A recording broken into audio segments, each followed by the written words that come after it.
खाने पीने में अपना परहेज करना पड़ेगा।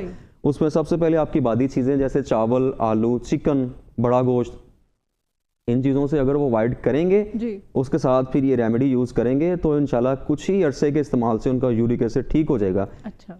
गैंठिए के लिए लोग सारी सारी ज़िंदगी मेडिसिन खाते रहते हैं। हाँ, और इतनी इतनी गोलियां मुट्ठी भर के जी बिल्कुल, जी जी बिल्कुल।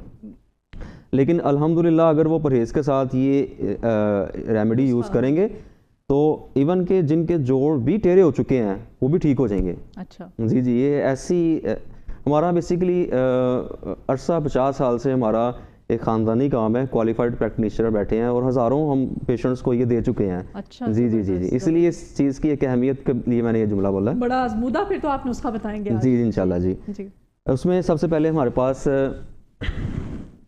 देखें कलवंजी है ना, इसके बारे में हदीस नबवी सल्लल्लाहु अलैहि वसल्लम है कि काले दानों में यानी कि कलवंजी में मौत के अलावा हर बीमारी की शिफा है। बेशक। ठीक है, लेकिन इसका तरीका इस्तेमाल, इसको कैसे यूज़ करना है वो पता होना चाहिए हमें। इसमें सबसे पहले जो हम नुस्खा लेके आए हैं उसमें कलवंजी लेंगे हम। ये सारा नुस्खा हम सेम क्वांटिटी में लेंगे, यानी अगर 10 ग्राम लेते हैं कलवंजी, उसके बाद ये जंजबील है यानी कि इसको हम खुश्क किया हुआ अदरक भी बोल सकते हैं, सूंड जिसे कहते हैं, ये इजीली पंसार की शॉप से मिल जाएगा। उसके बाद ये सुरिंजा शीरी, इसको भी 10 ग्राम हम लेंगे। उसके बाद देसी अजवाइन है, इसको भी 10 ग्राम लेंगे हम। इन सारी चीज़ों को आपने इजीली पंसार की दुकान से ये मिल जाएंगी। इन सारी चीज़ों का सफूफ तैयार कर लें, इसको ग्राइंड करके पाउडर तैयार करें।